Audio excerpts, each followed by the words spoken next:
आज हम श्रीमद् भागवत गीता यथारूप के अध्याय 9 का स्वाध्याय करेंगे। अध्याय 9 में छठा श्लोक है।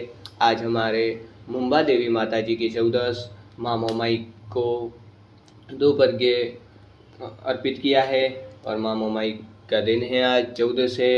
और 14 का जय मोमाई माँ जगदम्बा भवानी मोरागढ़ वाली रक्षा करजे, भूले शुक्र शुमा करजे, हे मावड़ी थारने शरणे आयो रक्षा करजे मावड़ी, जय मात भवानी जय मोरागढ़ वाली माँ रक्षा करजे, जय हो। आज हम श्रीमद् भागवत गीता यथारूप के अध्याय 9 के छठे श्लोक का स्वाध्याय करेंगे। यथाकाश स्थितो नित्यं वायु सर्वत्र गो महान तथा सर्वाणि भूतानि मत स्थानितयो पधार्यः। अर्थात जिस प्रकार सर्वत्र प्रवाहमान प्रबल वायु सदैव आकाश में स्थित रहती है, उसी प्रकार समस्त उत्पन्न प्राणियों को मुझ में स्थित जानो।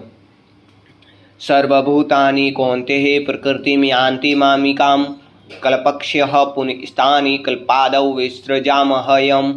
अर्थात जिस प्रकार से हे कुंती पुत्र, कल्प का अंत होने पर सारे प्राणी मेरी प्रकृति में प्रवेश करते हैं और अन्य कल्प के प्रारंभ होने पर उनमें अपनी शक्ति से पुनः उत्पन्न करता हूँ।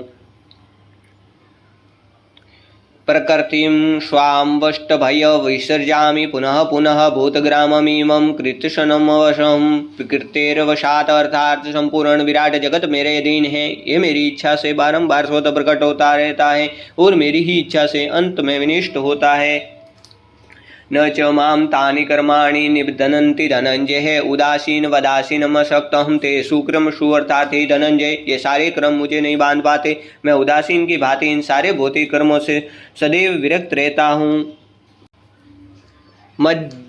मयाधयक्षेण प्रकृति सूयते सचराचरम हेतुनानेन कौन्तेय जगद्द्विप्रवर्तते। अर्थात हे कुंती पुत्र, ये भौतिक प्रकृति मेरी शक्तियों में से एक है और मेरी अध्यक्षता में कार्य करती है, जिससे सारे चर तथा अचर प्राणी उत्पन्न होते हैं। इसके शासन में ये जगत बारंबार सर्जित और विनिष्ट होता रहता है।